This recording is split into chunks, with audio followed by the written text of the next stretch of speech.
Hello, happy whatever day it is when I upload this video. I hope you're well. Recently I did a video called Top 5 Female Fictional Characters Ever in Fiction something. And sometimes when I'm reviewing books I forget about the most obvious things like characters or setting. And so these top 5 videos are fun because they make me think about things like that in books that are on my bookshelves or books that are no longer on my bookshelves. Today I want to do top 5 fictional settings. Not so much fictional worlds. I'm not really into fantasy books, but I really do appreciate how much it takes to create an entire different world within a novel or a series. But I'm talking about places like a building or a very specific location within a book. So I've narrowed it down to 5 and these are in no particular order. Number 1, this is Big Fish by Daniel Wallace. I don't know how people hold mugs while they make videos because I really need 2 hands. This is Big Fish. This is a beautiful novel by Daniel Wallace, which became a beautiful screenplay by Daniel Wallace, which then became a beautiful movie by Tim Burton. It's definitely one of my favourite movies of all time ever. Anyway, this book has sort of lots of stories within the bigger story, and whether they're true or not is sort of the point of this book. The point of the narrative is a son trying to figure out if the tales his father told when he was a child are all just made up fantasies.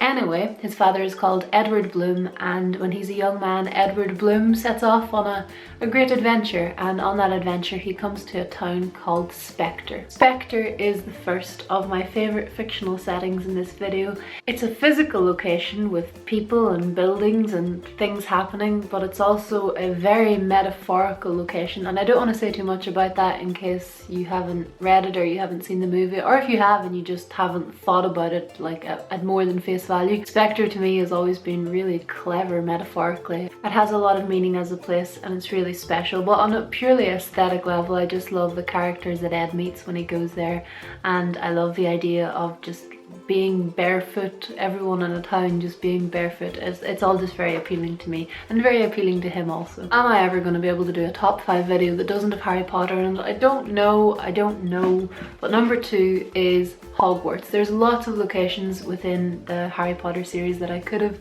choose from and I deliberated, but I think when it comes down to it, Hogwarts, not just because it's like the home of magic and magic education, but just because of the building. I'm really into buildings. I love houses and I love buildings and I love old architecture, and if you've been to Edinburgh or any city in the UK that's kind of old Gothic architecture, you can sort of see the inspiration behind that particular building. People are sad that they didn't get their Hogwarts letter because they wanted to go and study magic. I would be happy to just set foot in that building and just appreciate its beauty. Number 3 is a little bit different. This is a beautiful book called Lost and Found by Oliver Jeffers. Oliver Jeffers is a Northern Irish writer, illustrator. He has lots of books. This one is very popular and this one became a little short film. It's for children if you can't tell, as is the film, but it's so beautiful. His drawings are just incredible. I'm gonna put the mug down. There's one specific setting in this very short little book that just captivates me in a way that only children's books can, and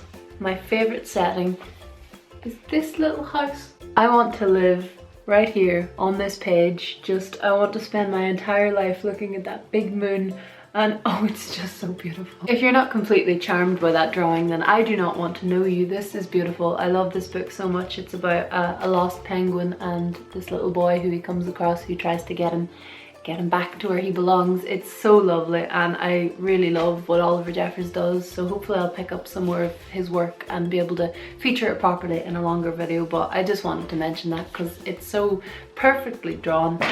Next up, this very battered edition of Pride and Prejudice. I'm not a huge Jane Austen fan, I'm really not, but I do love Pride and Prejudice. I love the 2005 movie version. My favourite location from this book is Pemberley, where Mr. Darcy lives. Again, I just really love architecture, and an expensive Victorian estate is just, oh, what's not to love?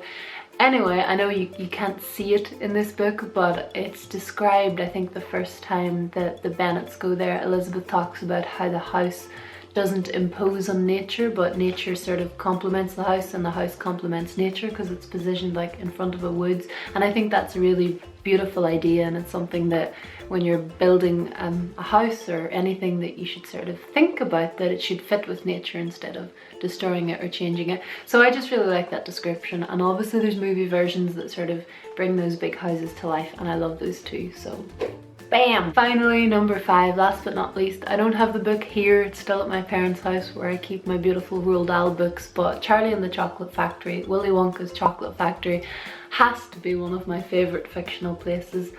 Oh my goodness. Even if you haven't read Roald Dahl's book, or even if you haven't seen either of the movies start to finish, I'm sure you have some sort of visual in your mind of Willy Wonka's Chocolate Factory. I would be Augustus Gloop. I would be the kid who falls in the chocolate river every single time. Chocolate Factory, even the way it sounds, Chocolate Factory, that's just a delightful combination of words. I've never been to a chocolate factory. I hope to rectify that very soon. Those are my 5 favourite places in books that I have read.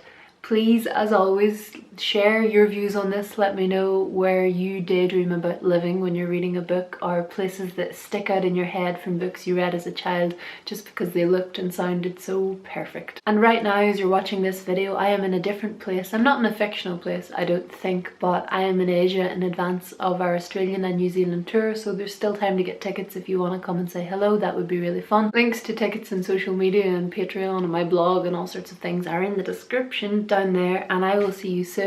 Or at least I would see you soon if I could actually see